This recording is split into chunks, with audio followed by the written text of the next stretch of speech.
melangkahkan kakiku di rumah-Mu ya Bapa. Tapi, apalah arti kehadiran tanpa hati? Biarpun ragaku di rumah, tapi hatiku selalu tertuju kepada rumah-Mu ya Bapa. Marilah sama-sama, saudara semua, kita satukan hati masuk ke dalam rumah kudus-Nya.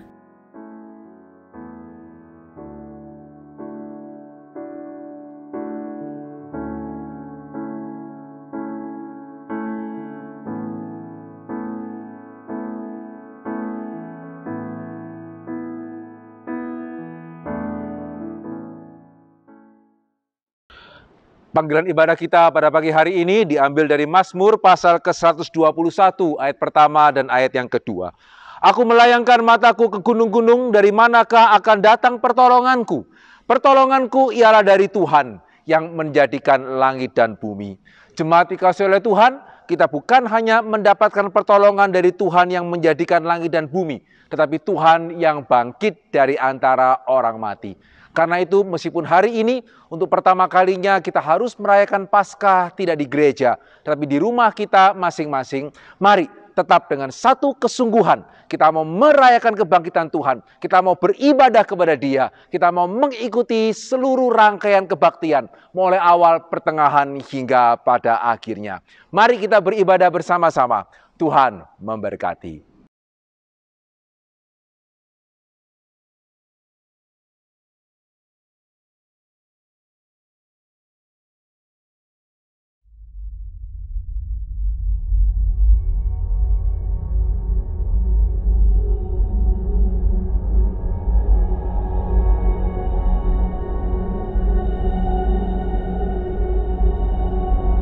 Death, where is your sting?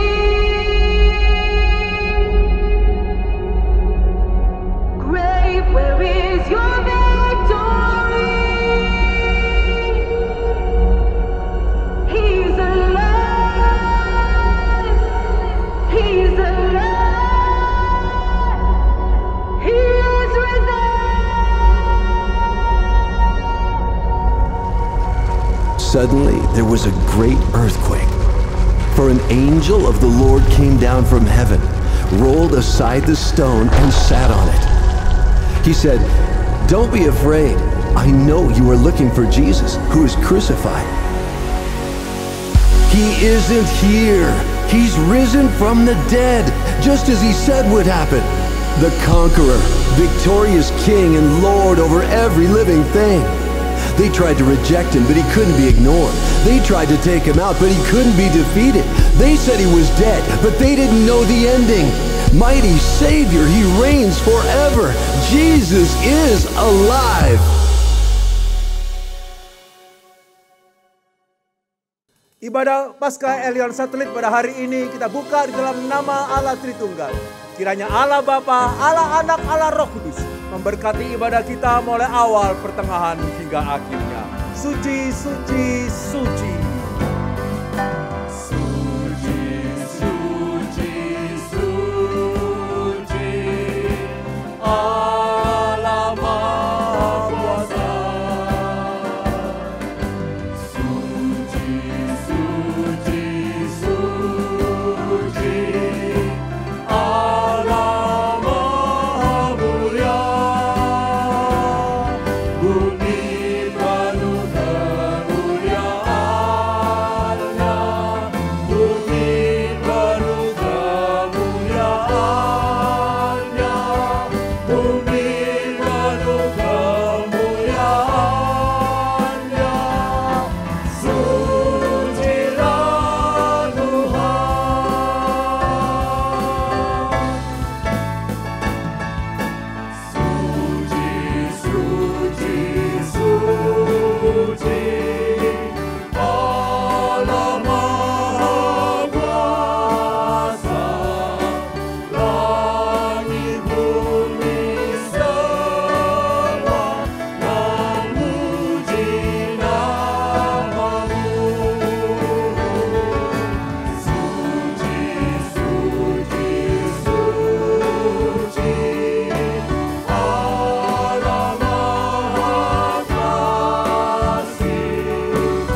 Jemaat kasih oleh Tuhan, mari kita bersama-sama berdoa mengaku dosa kita.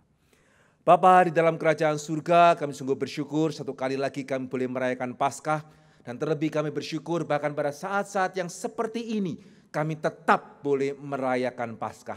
Karena kami percaya bukan kepada Allah yang tidak mau turun menjadi manusia dan mati bagi setiap kami. Tapi kami percaya kepada Allah yang mau turun menjadi manusia, mati menebus dosa kami dan bangkit dari antara orang mati. Karena itu ya Tuhan, layakkanlah setiap kami. Sehingga pada hari ini meskipun kami di rumah kami masing-masing, kami sungguh boleh merayakan kebangkitan-Mu. Karena tidak ada yang lebih layak dirayakan pada saat-saat seperti ini. Lebih daripada kebangkitan dari antara orang mati.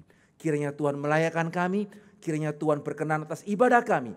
Kiranya Tuhan yang dipermuliakan. Dalam nama Yesus kami berdoa dan kami bersyukur. Amin. Shalom, selamat pagi Bapak Ibu Jemaat sekalian yang terkasih di dalam Tuhan. Selamat Paskah. Juru selamat kita, Yesus Kristus, Dia telah bangkit. Dia mengalahkan kuasa maut. Mari bersama kita memuji, memuliakan namanya dengan penuh sukacita. Kita pujikan Kristus Tuhan telah bangkit.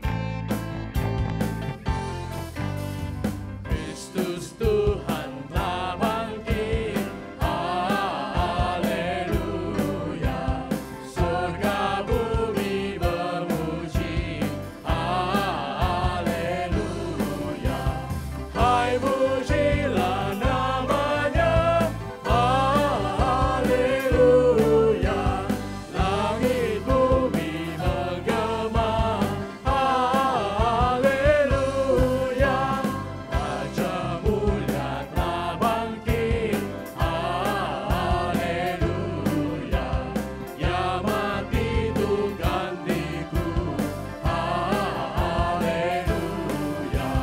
Mau di mana segatmu? Haleluya. Di mana kuasa kubur? Haleluya.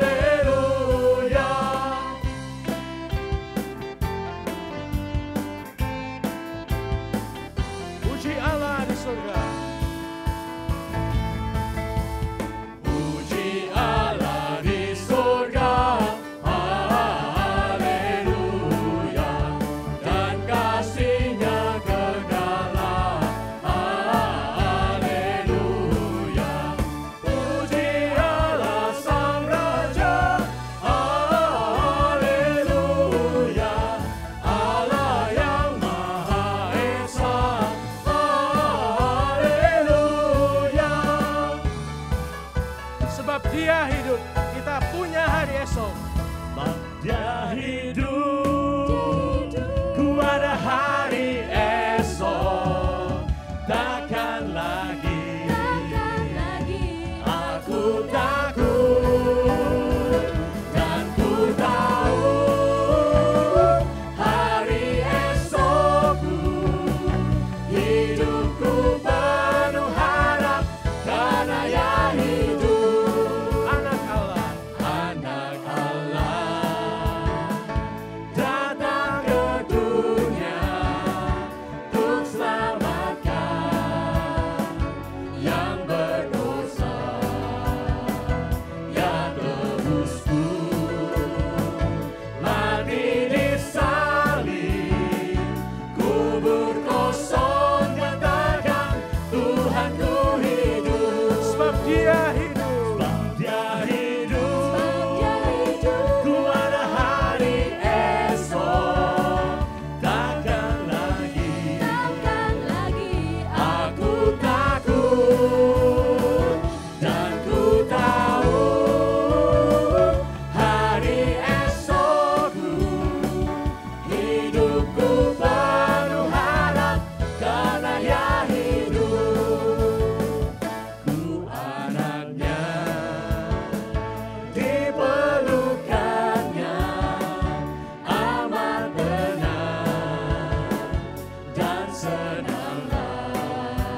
Ada tertulis di dalam Mazmur, Tuhan hidup, terpujilah gunung batuku dan mulialah Allah penyelamatku. Hanya pada Allah saja kiranya aku tenang, sebab daripadanya lah harapanku. Hanya Dia gunung batuku, keselamatanku, kota bentengku. Aku tidak akan goyah.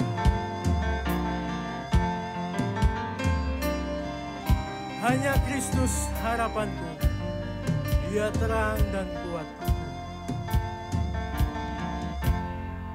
Hanya Kristus harapanku, Dia terang dan kuatku, batu penjuru yang teguh, di kala badai menderu, kasih dan damai-Nya besar, kala gentar, godang gentar, penghiburku, naunganku, dalam kasih-Nya ku teduh.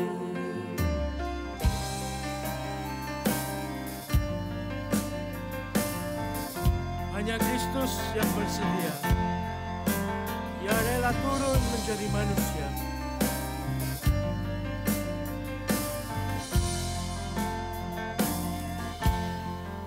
Hanya Kristus yang bersedia turun menjadi manusia, datang selamatkan umat-Nya, walau dihina, dicerca, sampai Dia mati di salib, menembus murka ilahi.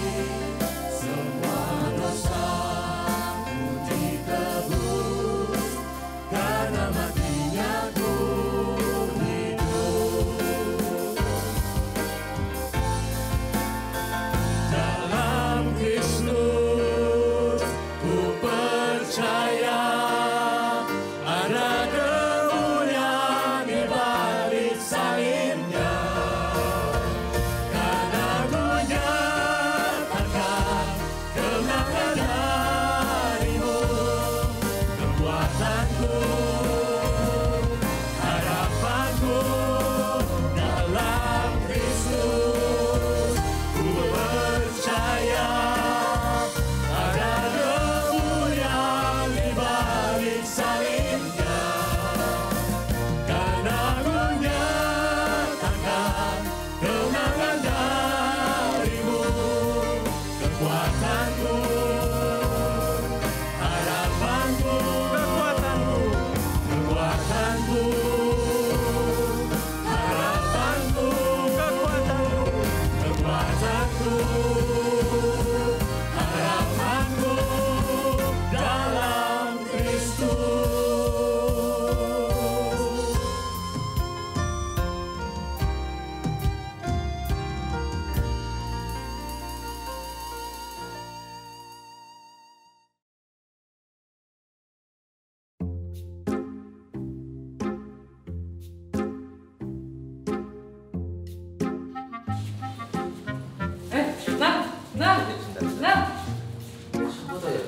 Aku Ani, Nan. Kamu Tuan, siapa Man? Apa kabar? Ini buat keamanan kita bersama ya, Nan. Kamu mau ngapain Tuan? Tunggu sabar sebentar. Aku mau ngapain lagi? Ini bukan makan nih. Ini untuk apa lagi ya? Nah, sekarang itu musimnya corona, Nan. Sekarang kita perlu nyediain begini, mereka tuh nggak ketularan. Corona apa? Di Cina tuh kamu nggak baca berita ya? Ribuan orang mati per hari loh, Itu kan Nan. di Cina, ini kan di Indonesia. Cina sama Indonesia jauh. Kamu udah usah khawatir, nggak mungkin masuk Indonesia. Ngeyel dibilangin sebentar lagi tuh pasti juga akan masuk. Nah itu virusnya nggak mau Iya, menular. kamu juga jangan ngeyel. Kita ini anak Tuhan. Anak Tuhan nggak boleh panikan. Kita yang penting doa, baca Alkitab, semua beres. Percaya sama aku. Anak lu, istri lu, mama, apa sih lu gimana? Itu kan cepat sekali tuh. Kan nggak Sudah, langsung. tenang. Saya bilang tenang ya. Yang penting pokoknya kamu doa, baca Alkitab, semua beres. Tiap hari baca Alkitab ya. Kayak aku. Yang penting kamu jangan khawatir. Percaya sama aku. Ya, oke? Ya. Ya. Oke ya. ya. Bye-bye. Iya, wes aman ya. Bye. Ini corona sudah menyebar kemana-mana. Sekarang sudah di Jakarta dan sekarang sudah di Surabaya. Ratusan orang meninggal. Mateng. Duh, gimana ini? Oh ya, Unang gimana kabarnya ya? Waktu itu bilang shalom. Telepon Unang dulu deh, ngabarin. Ini telepon. Ya. Halo Nang, gimana kabarmu? Sekarang corona banyak masuk di Surabaya loh Nang. Kabarku ternyata yang kamu omongkan itu benar semua. Aku sendiri sekarang juga ketakutan. Aku sering tidak berani keluar rumah. Dikit-dikit cuci tangan. Loh. Ini anak-anak juga tidak boleh keluar. Loh, Nang, bukannya waktu itu lu bilang shalom, doa aja, baca firman, serah. Iya, tapi itu kan dulu. Aku waktu dulu kan belum ada di Indonesia itu virusnya. Sekarang udah masuk Indonesia udah banyak. Aduh, aku sendiri juga kebingungan aku kan. Kamu punya banyak masker nggak ya? Aku nih mau beli banyak masker. Kamu ada nggak di rumahmu? Ya ada sih, cuma kan, aduh gimana ya Nangnya, kita harus ngapain nih sekarang nih Nang? Rasanya nggak cukup dengan masker aja deh Nang. Iya, tapi aku juga nggak tahu harus gimana. Aku ya sudah doa, udah baca Alkitab, tapi aku tetap masih ketakutan. Aduh, aku nggak tahu harus gimana. Jemaat kasih oleh Tuhan, drama singkat sederhana yang baru saja kita saksikan bersama-sama mengingatkan kita bahwa bagaimana seringkali ya shalom dan juga seringkali jargon-jargon Kristen yang lain yang begitu mudah diucapkan pada waktu keadaan baik yang mendadak menjadi kehilangan maknanya ketika keadaan menjadi sulit. Tetapi apakah memang itu merupakan sesuatu hal yang wajar? Apakah betul iman Kristen hanya berbicara secara lantang ketika segala sesuatu menjadi baik dan kehilangan relevansinya ketika hal yang baik itu berlalu? Ya, saya rindu pada kesempatan Paskah hari ini kita bersama-sama akan merenungkan bagaimana kuasa kebangkitan yang Tuhan sediakan bagi setiap kita yang percaya akan memberikan kepada kita kekuatan yang kita perlukan apapun situasi kita pada hari ini. Ya, mari sebelum kita melangkah lebih lanjut, kita sekali lagi masuk di dalam doa. Mari kita berdoa. Bapa di dalam kerajaan surga, kami sungguh bersyukur sekali lagi pada hari ini kami boleh mengikuti Paskah bersama-sama. Ya Tuhan, pada saat-saat seperti ini, biarlah kebangkitan Kristus yang sudah sekian kali kami rayakan boleh mempunyai suatu makna yang khusus. Karena hari ini kami bukan hanya mengalami satu situasi yang sulit, tapi satu kesulitan yang sangat khusus yang belum pernah kami alami sebelumnya. Dan biarlah sekali lagi kuasa kebangkitan Tuhan boleh nyata. Bukan hanya pada waktu kami sekedar mengalami kesulitan-kesulitan seperti biasa. Tapi juga bahkan pada waktu kami mengalami apa yang belum pernah kami alami. Bahkan apa yang sudah lama sekali tidak dialami oleh umat manusia di dunia ini. Pakai hamba-Mu dalam segala keterbatasannya. Berbicaralah kiranya kepada setiap kami. Dalam nama Yesus kami berdoa dan kami bersyukur. Amin.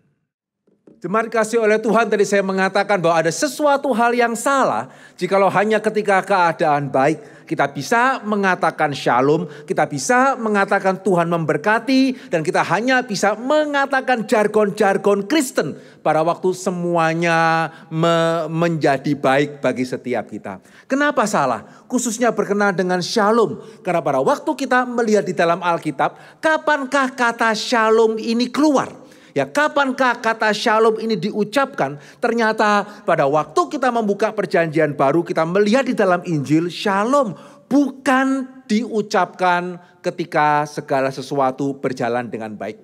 Ya, dari keempat Injil yang masuk ke dalam kanon perjanjian baru kita melihat bagaimana kata damai sejahtera. Kata yang dalam bahasa Indonesia diterjemahkan sebagai damai sejahtera itu paling banyak muncul di dalam Lukas dan Yohanes. Dan kemunculan kata damai sejahtera di dalam kedua Injil ini tidak hanya berbicara pada waktu keadaan itu baik. Di dalam Injil Lukas, kata damai sejahtera itu paling banyak muncul kapan? Ya saudara, ternyata di dalam Injil Lukas, kata damai sejahtera itu paling banyak muncul pada waktu berbicara mengenai Yesus lahir. Ya, damai di bumi bagi manusia. Ya, kemudian Simeon juga mengatakan, aku sekarang sudah boleh pulang di dalam damai sejahtera. Ya, ternyata kata damai itu banyak terkait dengan Yesus yang lahir ke tengah-tengah dunia ini. Yang saudara, kalau kita melihat dari sisi kita melihat itu sesuatu hal yang sukacita. Karena Allah mau turun ke tengah-tengah dunia ini. Tetapi jikalau kita boleh mencoba untuk melihatnya dari sisi Tuhan kita, Natal itu merupakan suatu pengosongan diri. Ya, kita bersukacita karena menyambut Allah yang dari surga turun ke dalam dunia. Itu berarti Allah dari surga. Dia harus mengosongkan diri, turun ke dalam dunia. Dari satu situasi di mana dia bisa melakukan segala sesuatu. Dia harus membatasi diri sampai sedemikian rupa. Tetapi di sini yang indah adalah ketika Allah mengosongkan diri menjadi manusia dalam suatu perubahan kondisi yang kita tidak mungkin bayangkan. Yang saudara boleh tahu itu jauh lebih drastis daripada kondisi kita hari ini di tengah-tengah corona. Di sana kita melihat shalom itu masih ada. Dan jikalau kita merasa itu belum cukup, kita melihat sesuatu hal yang lebih menarik lagi di dalam Injil Yohanes. Kapan kata shalom itu muncul? Kapan kata damai sejahtera itu muncul? Ternyata bukan pada waktu Yesus merubah air menjadi anggur. Ya, bukan pada waktu dia 5 roti 2 ikan memberi makan 5.000 orang. Bukan. Ternyata kapan kata damai sejahtera itu muncul? Menarik sekali di bagian belakang Injil Yohanes. Ya, saudara tahu ya, di bagian belakang Injil Yohanes tidak lagi berbicara mengenai Yesus membangkitkan Lazarus. Tidak lagi berbicara mengenai Yesus menyembuhkan orang yang buta sejak lahir. Tidak. Di bagian belakang Injil Yohanes berbicara mengenai apa? Berbicara mengenai Yesus yang akan meninggalkan murid-muridnya. Berbicara mengenai Yesus yang memberitahukan dia akan mati. Dan pada waktu itu Yesus mengatakan, damai sejahteraku kutinggalkan bagimu. Damai sejahtera yang melampaui segala akal. Sehingga di sini kita melihat mengapa ada sesuatu hal yang salah jika orang Kristen hanya bisa mengatakan shalom ketika situasinya itu baik. Karena pada waktu pertama kali kata shalom itu muncul, kita melihat justru kata shalom itu muncul ketika keadaan tidak baik. Ya, sehingga Yesus yang mengatakan shalom itu bukan Yesus yang mengatakan ketika situasinya dia baik. Ya, dia mengatakan damai sejahtera justru ketika dia akan segera disalibkan, mati menebus dosa saudara dan saya. Sehingga secara situasi, kapan kata shalom itu muncul? Pada waktu Yesus harus mengalami berbagai-bagai pencobaan. Dan yang kedua, siapakah yang mengatakan shalom itu? Yesus. Ya, Yesus yang bukannya tidak tahu pergumulan itu apa. Yesus yang bukannya tidak tahu kesulitan itu apa. Dan Yesus yang bahkan bukan hanya sekedar sudah melewati kesulitan. Tetapi Yesus yang sudah menang atas kuasa dosa dan maut. Nah, saudara, pada waktu saya merenungkan hal ini, ya, saya mengingat sesuatu cerita. Ya, satu kali saya pernah mendengar cerita ya, salah seorang ibu, ya, salah seorang janda ya, di Amerika Serikat yang punya 2 anak. Kemudian salah seorang anaknya ikut berperang pada waktu itu. Saya lupa perang dunia pertama atau perang dunia kedua ya. Tapi singkat cerita bagaimana anak ini meninggal. Anak yang dia kasihi. Sehingga dia begitu kecewa kepada Tuhan.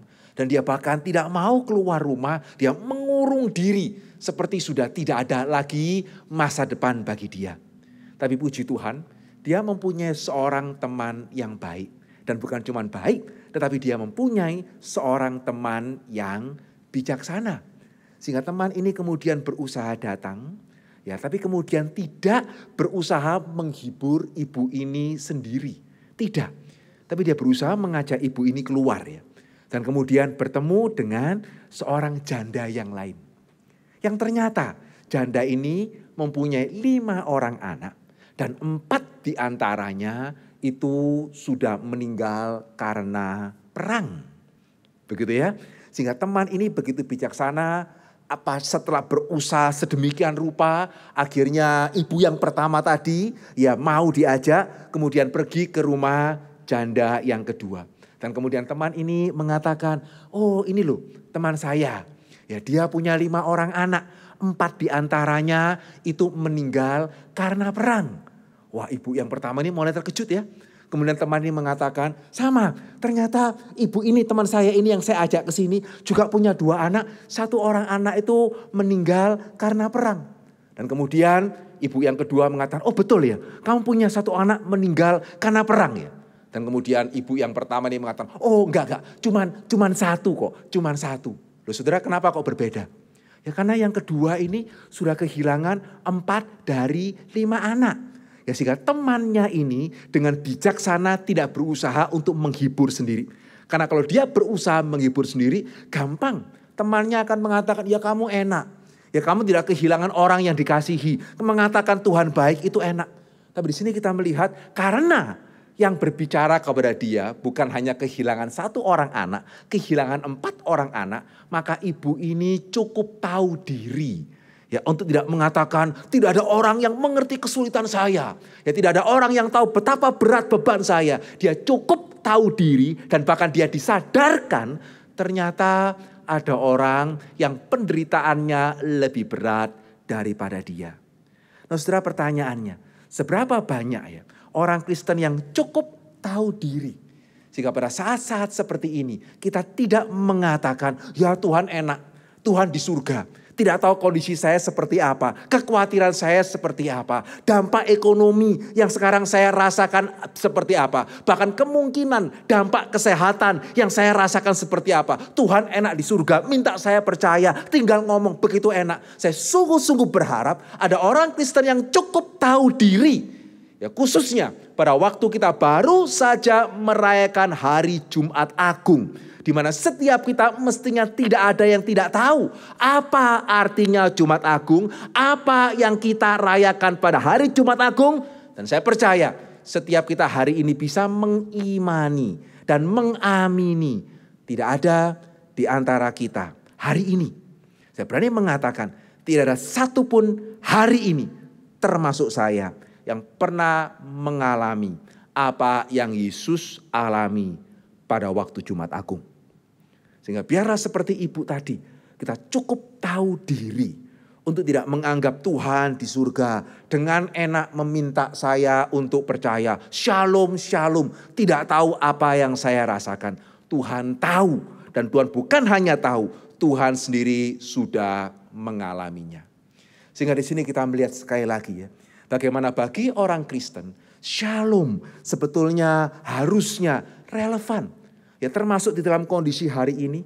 Bahkan kalau saya boleh mengatakan termasuk jikalau saja kondisi kita diizinkan lebih buruk daripada hari ini. Tetapi kenapa banyak orang Kristen hari ini yang juga kesulitan ya untuk mengamini shalom.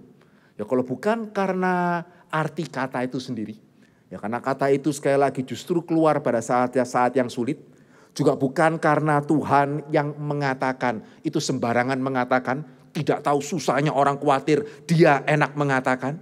Jikalau bukan karena itu, lalu karena apa ya? Kenapa banyak orang Kristen pada saat-saat seperti ini sulit untuk shalom? Saudara betul ada shalom hari ini di dalam hatimu? Kalau tidak kenapa? Ya, apakah ini salah Tuhan? Apakah ini cuma sekedar hamba Tuhan yang mengatakan ketika situasi baik? Atau karena kita mungkin yang menerima ucapan shalom itu yang seringkali kurang memahami.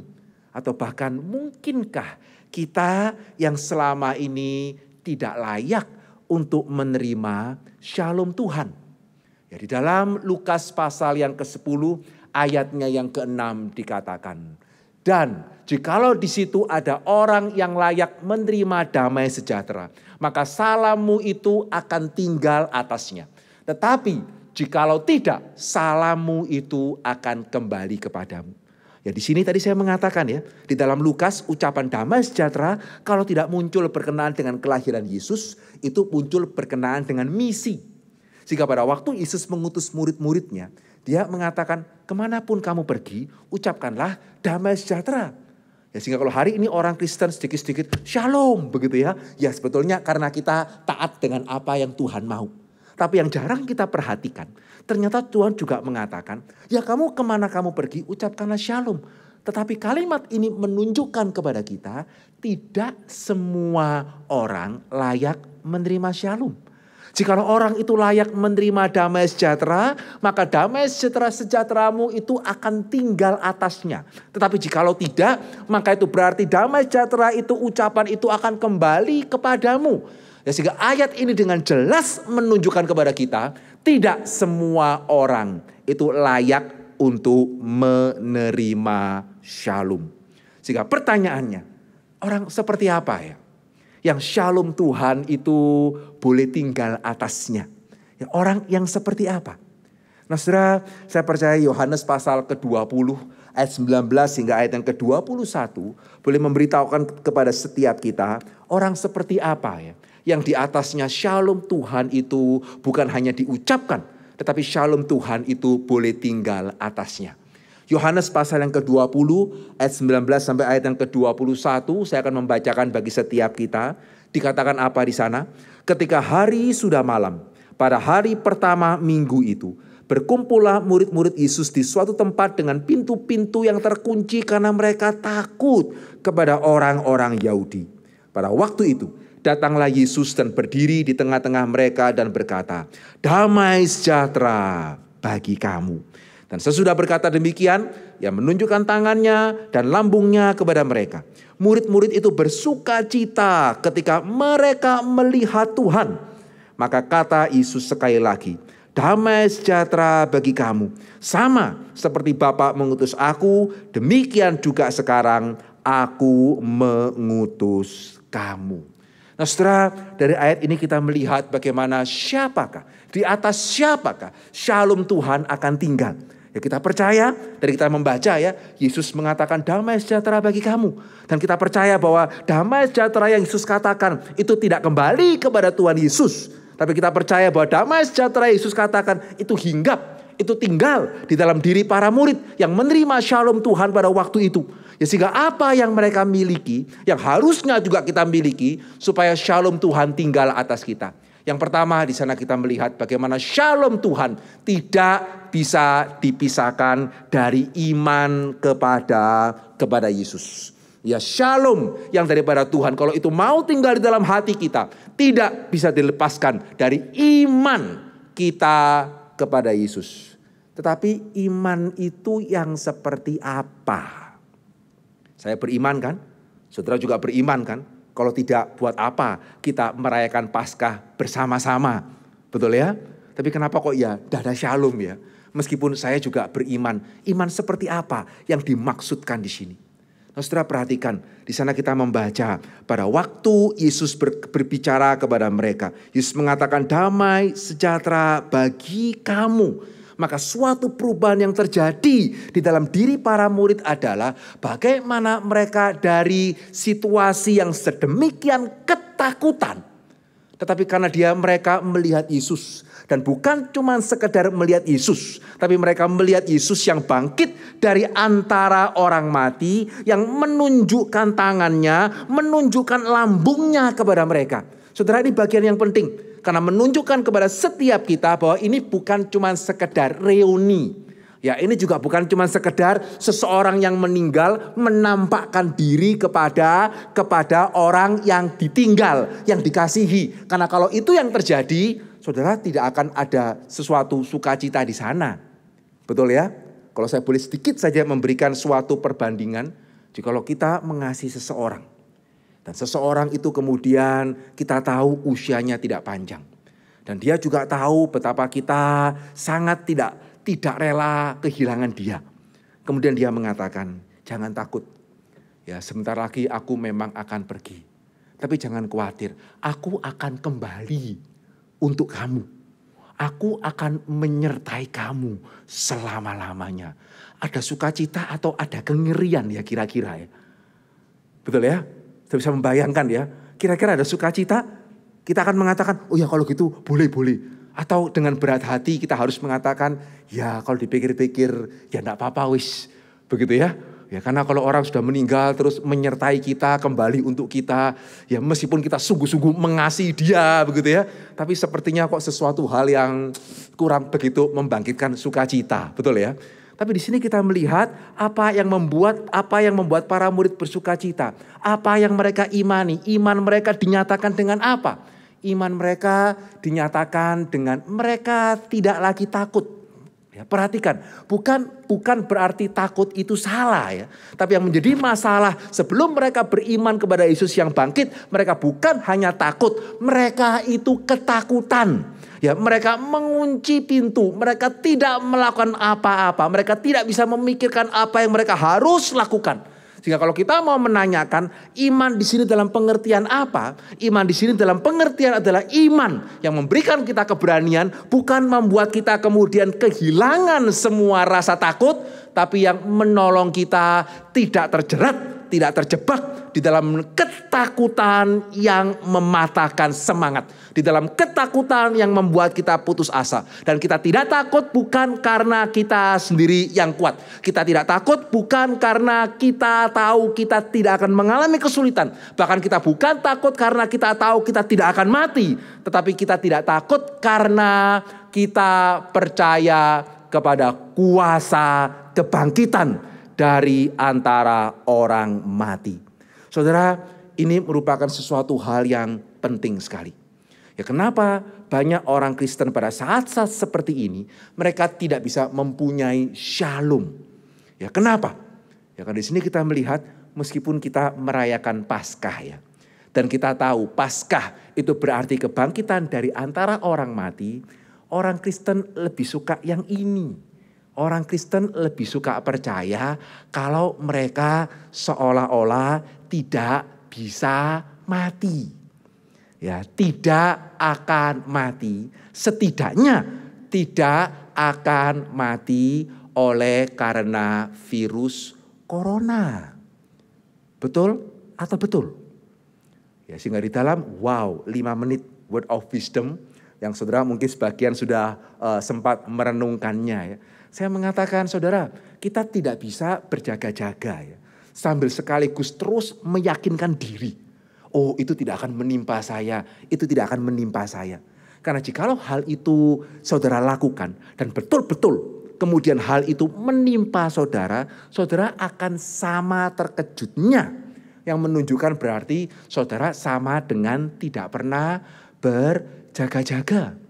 Tapi hari ini banyak orang Kristen terus berusaha meyakinkan dirinya ya. Tuhan mengasihi saya kok. Tuhan menjaga saya kok. Sehingga saya tidak akan mengalami apa yang orang lain alami. Saudara, kalau itu hal yang saudara terus lakukan, izinkan saya mengatakan saudara tidak akan bisa mendapatkan damai sejahtera. Karena saudara bukan percaya kepada Allah yang bisa membangkitkan kita dari antara orang mati. Tetapi kita percaya seolah-olah kepada Allah yang tidak pernah mengizinkan kita mati. Dan Alkitab bukan memberitahukan kepada kita, bukan mengabarkan Allah yang tidak pernah membiarkan kita mati, tetapi Allah yang akan membangkitkan kita dari antara orang mati. Dan ini merupakan dua hal yang tidak sama. Jadi kalau hari ini ya kita mau memiliki Allah yang menjamin tidak akan membiarkan kita kemudian terkena dampak ekonomi, dampak kesehatan, apalagi dampak yang fatal karena corona. Saudara, izinkan saya mengatakan, saudara akan sulit untuk shalom. Bahkan izinkan saya mengatakan, setelah corona ini berakhir, saudara tetap akan sulit untuk shalom.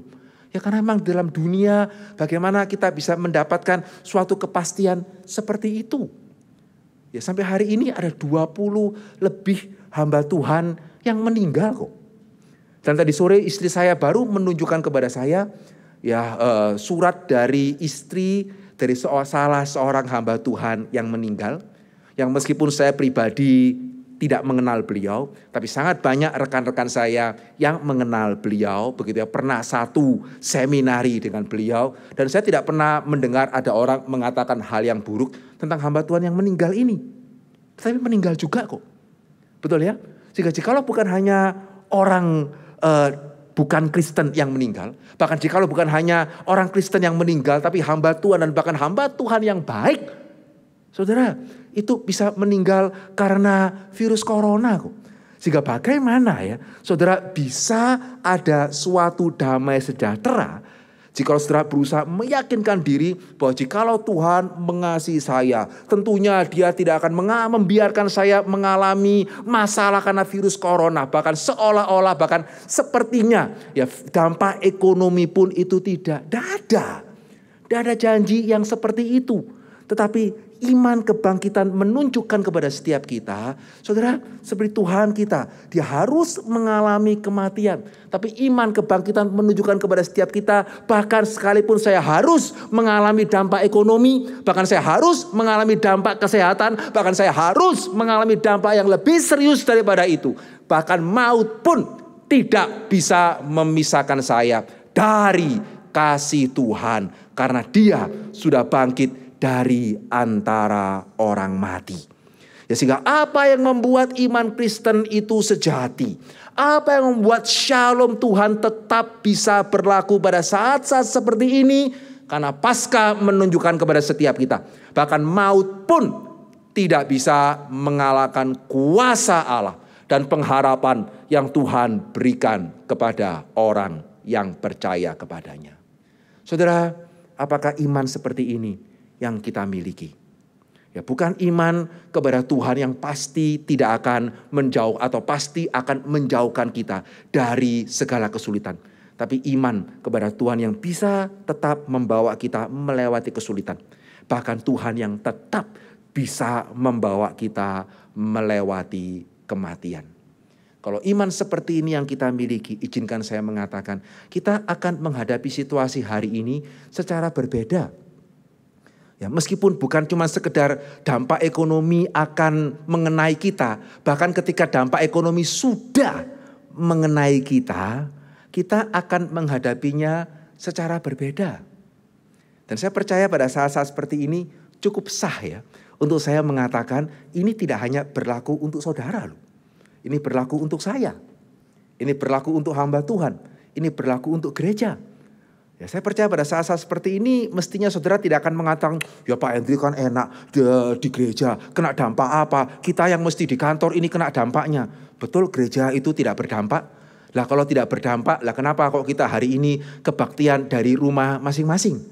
Ya, sesuatu hal yang sejak Elion berdiri 80 tahun yang lalu, begitu ya, dan Elion Satelit berdiri 21 tahun yang lalu, belum pernah terjadi kok. Betul ya, dan bahkan saya tidak tahu apakah 100 tahun yang lalu ketika pandemi terakhir itu terjadi sebelum corona, gereja sempat tidak kebaktian bersama-sama seperti ini.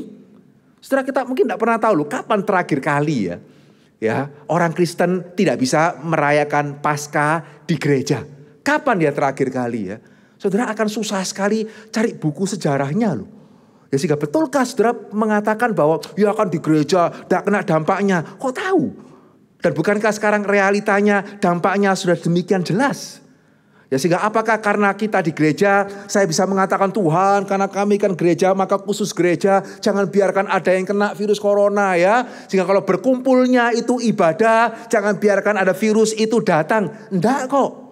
Tidak.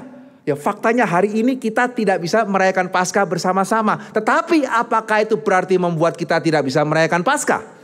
Ya, apakah berarti kemudian membuat kita aduh ternyata Tuhan juga tidak mengistimewakan gereja ya. Ya, ternyata kita tidak bisa kebaktian, ya sudah, bukan salah saya sebagai hamba Tuhan, salah Tuhan begitu ya kalau tidak ada kebaktian, tidak ada Jumat Agung, tidak ada Paskah, tidak bisa.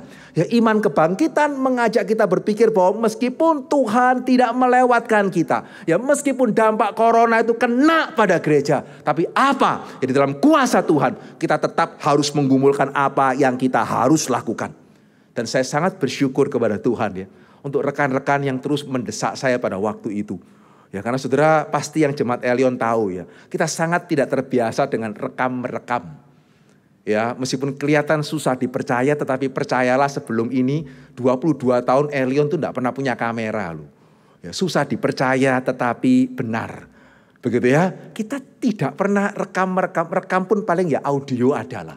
Ya, tapi rekam secara visual itu enggak pernah ada, apalagi rekam itu secara online begitu ya. Masuk YouTube itu ya saudara kalau boleh 2 minggu yang lalu cari namanya Elion Satelit di YouTube ya, tidak keluar apa-apa itu. Begitu ya, ya karena memang belum pernah ada. Tapi puji Tuhan dalam waktu 1 minggu, ya 1 minggu sebelum kemudian ada instruksi untuk kita tidak beribadah bersama-sama. Puji Tuhan oleh pertolongan Tuhan, ya meskipun dengan segala keterbatasan yang ada, bukan hanya KU, tapi juga sekolah minggu. Dan bukan hanya 1 kelas, tapi ada kelas kecil, ada kelas besar. Dan yang sampai hari ini kita tetap bisa lakukan. Karena Tuhan mengistimewakan gereja, ya, karena khusus gereja Tuhan menjauhkan kita dari segala dampak, tidak. Tapi sekali lagi, karena kuasa kebangkitan itu mengajak kita untuk tidak mudah putus asa. Kalau Tuhan mengizinkan kita melewatinya, kita harus melewatinya. Dan kita percaya Tuhan bukan hanya bisa menolong kita menghindarinya, tetapi Tuhan bisa menolong kita untuk melewatinya. Ya, sehingga biarlah ya, iman seperti ini yang boleh ada pada setiap kita. Saudara, hari ini yang sudah terkena dampak secara ekonomi, saya percaya pasti ada ya. Dan bahkan mungkin ya ada yang terkena dampak secara kesehatan. Dan meskipun bersyukur kepada Tuhan sampai hari ini Tuhan masih boleh memelihara setiap kita. Tapi kita tidak tahu bagaimana ke depan. Dan kalau memang Tuhan mengizinkan, bolehkah kita tetap percaya kepada kuasa kebangkitan yang memang tidak menjanjikan untuk menghindarkan kita dari kematian, tapi yang tetap akan menyertai kita, bahkan maut pun datang kepada kita. Pada waktu kita mempunyai sikap seperti ini, maka shalom Tuhan akan hadir pada setiap kita. Dan secara singkat yang kedua, ya kepada siapa shalom Tuhan itu tinggal? Ya bukan hanya kepada mereka yang percaya bahwa Yesus sungguh-sungguh bangkit. Ya meskipun kita tidak melihat lukanya, kita percaya bahwa Yesus sungguh-sungguh bangkit. Itu kenapa shalom bisa tinggal di dalam hati kita. Tapi juga yang kedua, bagi mereka yang mau melakukan misi Tuhan. Karena pada waktu Yesus berbicara kepada para murid, dia mengatakan seperti Bapa mengutus aku, demikianlah aku mengutus kamu.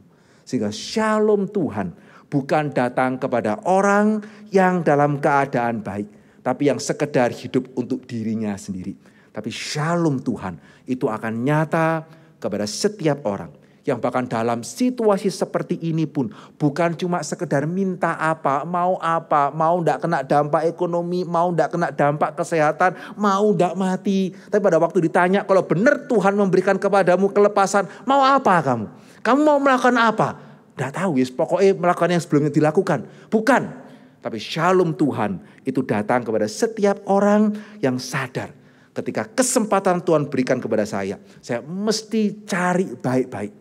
Ya, baik keadaan baik maupun keadaan tidak baik, selama saya masih bernafas. Ya, selama saya masih bisa bangun pagi, mau ada virus corona, mau tidak ada virus corona, Tuhan apa yang saya harus kerjakan untuk kemuliaan nama-Mu. Orang-orang seperti ini, dia akan tetap mempunyai suatu semangat di dalam kehidupannya. Karena dia percaya Tuhan yang mempunyai maksud bagi dia ketika keadaan baik. Tuhan juga mempunyai maksud bagi dia ketika keadaan itu tidak baik. Dan dia bukan hidup untuk dirinya sendiri, tapi dia hidup untuk menggenapkan rencana Tuhan. Sebaliknya, orang-orang yang tidak mempunyai kesadaran akan misi Tuhan, sekarang bisa jadi damai loh.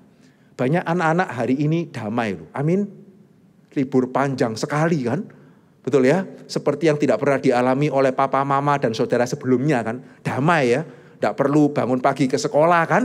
Betul ya, bisa bermain banyak. Tapi betulkah itu damai? Tidak. Ya, karena kita tahu kalau kita menyia-nyiakan waktu seperti ini, saudara sedang membuang sekian bulan untuk mencari kehendak Tuhan bagimu. Sehingga meskipun sekarang sepertinya damai, tidak perlu sekolah. Tapi nanti ke depan saudara akan lebih sulit damai daripada mereka yang menyadari sekarang saya di rumah. Saya tidak bisa sekolah. Ya, sehingga Tuhan tunjukkan kepada saya apa yang saya mesti pelajari. Banyak kemungkinan untuk mencari apa bakat talenta kita melalui internet, melalui apa kok. Saudara cari enggak? Ya sehingga justru pada saat-saat seperti ini waktunya kita sekali lagi menggumulkan Tuhan apa yang Tuhan mau saya lakukan. Tuhan apa yang Tuhan mau saya pelajari. Tuhan apa yang saya mau melayani. Tuhan, apa yang Tuhan kehendaki dari saya pada saat-saat seperti ini. Dan bagi orang yang mengarahkan hatinya kepada panggilan Tuhan, saudara, damai sejahtera yang melampaui segala akal itu akan tinggal atas dia. Karena bagi orang seperti ini, bukan sekedar hidup mati itu yang paling penting, tapi mengerjakan kehendak Tuhan itu yang terpenting. Sehingga saya rindu sekali, ya bagaimana kita hari ini yang merayakan Paskah. Ini Paskah yang khusus, yang saudara mungkin tidak pernah rayakan lagi seperti ini. Dan memang kita berharap tidak pernah rayakan lagi seperti ini ya. Tapi justru karena itu, bolehkah kita tidak menyia-nyiakan? Betulkah hari ini kita sungguh-sungguh mengamini kebangkitan? Ya, bukan tidak bisa mati, tetapi kita ada suatu kemenangan atas kematian. Demikian juga bukan sekedar hidup, tetapi hidup untuk mengerjakan maksud Tuhan. Sehingga biarlah jikalau kita mempunyai dua sikap yang seharusnya memang dimiliki oleh setiap orang yang merayakan Paskah. Yang berarti bukan Tuhan yang tidak pernah mati, karena tidak pernah menjadi manusia, karena tidak pernah peduli kepada setiap kita. Tapi kita merayakan Allah yang Dia di surga mau turun ke dalam dunia, mati dan bangkit untuk memberikan pengharapan bagi setiap kita. Bagi setiap orang Kristen yang memegang iman seperti itu. Be strong in the Lord. Biarlah kita kuat di dalam kuasa Tuhan. Biarlah kita menyatakan kuasa kebangkitan. Biarlah shalom Tuhan sungguh-sungguh ada atas kita. Amin. Mari kita berdoa. Saya ingin mengajak setiap kita memejamkan mata. Kita akan berdoa bagi setiap kita. Kita akan berdoa bagi doa syafaat yang lain. Tapi bolehkah kita tidak bermain-main? Supaya jangan firman Tuhan yang baru diberitakan hilang begitu saja. Biarlah shalom itu tidak hanya diucapkan, tetapi boleh tinggal di atas setiap kita. Sehingga saya akan berdoa, dan saya mengajak saudara mengamini doa saya. Sehingga ini bukan hanya doa saya secara pribadi, tetapi doa kita sebagai suatu umat yang sedang merayakan Paskah bersama-sama. Mari kita berdoa. Bapa di dalam kerajaan surga, kami sungguh bersyukur kami memiliki Allah yang bukan hanya tinggal di surga, tapi Allah yang mau turun ke tengah-tengah dunia ini menjadi manusia, bahkan manusia yang mati di atas kayu salib. Sehingga Engkau ya Tuhan yang mati di atas kayu salib, Engkau bangkit dari antara kematian, memberikan pengharapan yang bahkan tidak bisa digagalkan oleh maut, tidak bisa digagalkan oleh kematian. Pengharapan yang memberikan kepada kami suatu kepastian yang kekal. Ampunilah kami ya Tuhan, setiap tahun kami merayakan Jumat Agung dan Paskah. Tetapi ketika kematian itu begitu dekat, kami ternyata tetap tidak siap. Kami terus berharap kepada Allah yang tidak pernah menjauhkan dari kematian. Seolah-olah kami melupa bahwa selama kami di dalam dunia ini, maka sebelum Engkau datang kedua kali, tidak mungkin kami bisa hidup secara kekal. Tuhan, kami bersyukur Tuhan boleh menegur kami pada hari ini. Dan biarlah teguran Tuhan juga boleh menjadi kekuatan kepada setiap kami. Kami rindu ya Tuhan. Meskipun hari ini ada di antara kami yang sudah mengalami dampak secara ekonomi. Tuhan, jangan biarkan kami putus asa. Meskipun hari ini kami menghadapi satu situasi ekonomi yang tidak pernah dihadapi sebelumnya. Tidak ada di buku-buku ekonomi manapun ya Tuhan. Tapi berikan kepada setiap kami satu iman kepada Tuhan. Yang bukan hanya bisa menghindarkan kami, tapi juga yang bisa membawa kami melewati dampak ekonomi yang bahkan belum ada cara penanganannya di dalam buku-buku yang pernah kami pelajari. Demikian juga ya Tuhan, kalau ada di antara kami yang mengalami dampak secara kesehatan, ajar kami tetap memandang kepada Tuhan saja. Dan bahkan ya Tuhan, kalau memang di dalam hikmat bijaksana Tuhan, kami harus mengalami apa yang sudah sedemikian banyak orang alami. Biarlah kami tetap boleh melihat bahwa kematian tidak bisa memisahkan kami dari kasih Tuhan. Biarlah shalom Tuhan ada atas kami. Sehingga kami bukan hanya terus berdoa untuk diri kami, tidak hanya terus memandang kepada keadaan kami, tapi kami bisa belajar memandang kepada orang-orang lain yang hari ini bahkan mungkin sudah kena dampak yang lebih berat daripada kami. Kami berdoa kiranya Tuhan boleh berbelas kasihan kepada mereka. Kami berdoa untuk keluarga-keluarga yang hari ini ada di antara mereka yang sudah ditinggalkan oleh orang yang mereka kasih karena virus corona. Kiranya ada penghiburan Tuhan bagi mereka. Kami berdoa bagi orang-orang, bagi pemerintah kami yang sungguh-sungguh memikirkan bagaimana membawa seluruh bangsa ini melewati masa-masa seperti ini yang kami belum tahu kapan itu akan berakhir. Kiranya Engkau boleh memberikan hikmat bijaksana kepada mereka dan kepada seluruh umat manusia di dunia ini yang hari ini ya Tuhan masih di dalam pergumulan yang begitu besar. Kiranya ada belas kasihan Tuhan. Kiranya pada waktunya Tuhan boleh melepaskan kami dari virus ini. Dan ketika Tuhan sudah melepaskan kami, biarlah kami boleh ingat semua itu bukan kebetulan. Semua itu ada maksud Tuhan. Dan biarlah kami boleh mengarahkan diri kami kepada maksud Tuhan. Terima kasih ya Tuhan. Biarlah kami tidak menyia-nyiakan waktu seperti ini. Biarlah kami tidak tinggal di dalam ketakutan dan kepanikan. Biarlah shalom, damai sejahtera Tuhan ada atas kami. Di dalam nama Yesus kami berdoa dan kami bersyukur. Amin.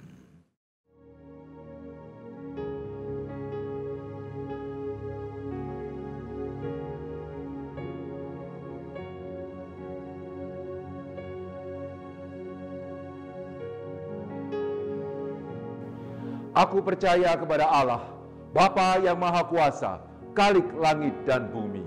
Dan kepada Yesus Kristus, anaknya yang tunggal, Tuhan kita. Yang dikandung dari Roh Kudus, lahir dari anak darah Maria. Yang menderita sengsara di bawah pemerintahan Pontius Pilatus.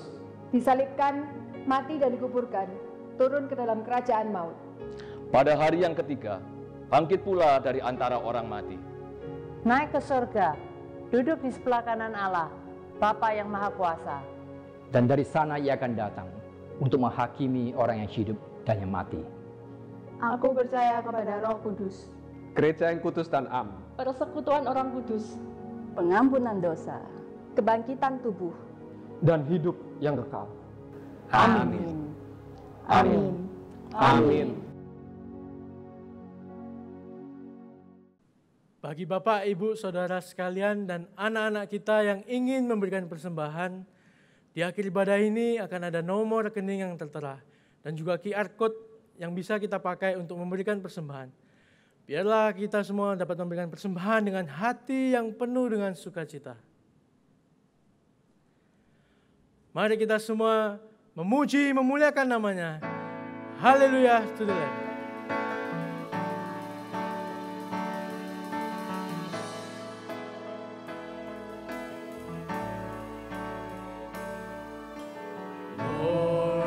I stand in the midst of a multitude of those from every tribe and tongue.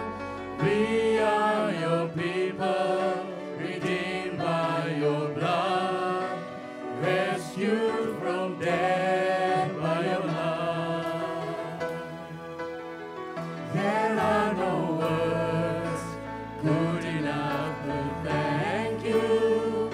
There are no words to express my praise, but I will lift up my voice and sing from my heart with all of my strength.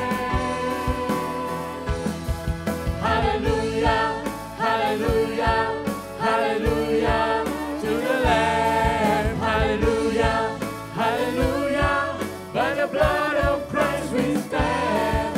Every tongue, every tribe, every people, every land, giving glory, giving honor, giving praise unto the Lamb of God.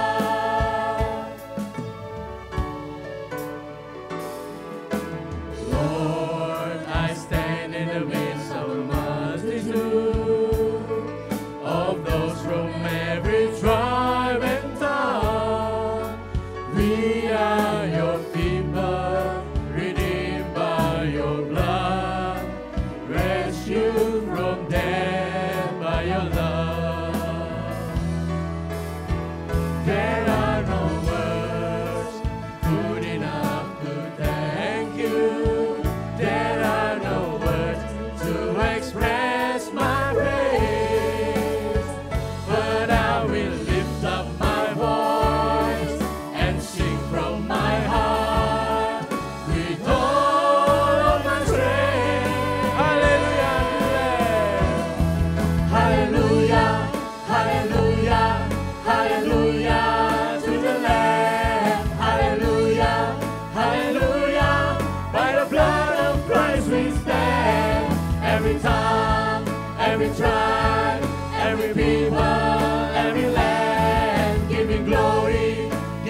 Bersyukur kita boleh merayakan Paskah bersama-sama.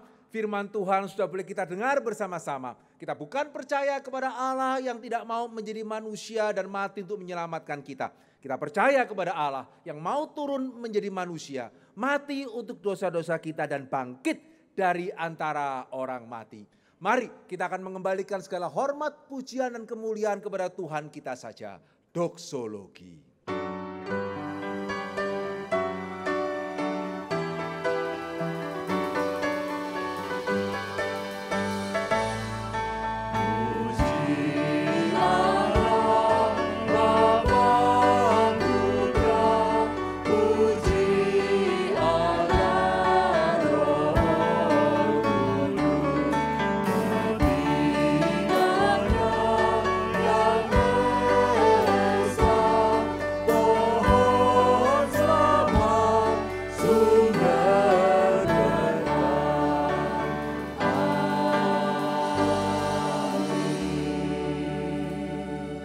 Dikasih oleh Tuhan yang ingin melakukan apa yang sudah kita dengar dari firman Tuhan.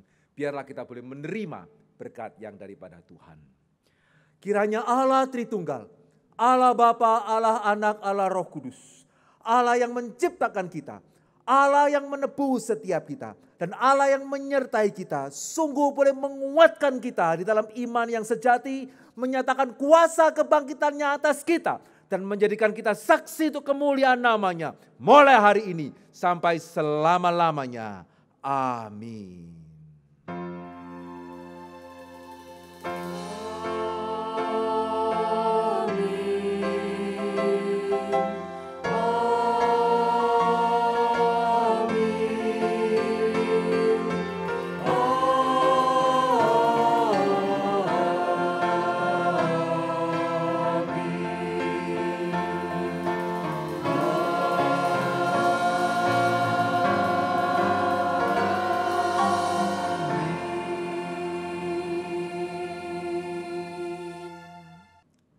Selamat Paskah, kiranya kuasa kebangkitan menyertai setiap kita. Tuhan memberkati.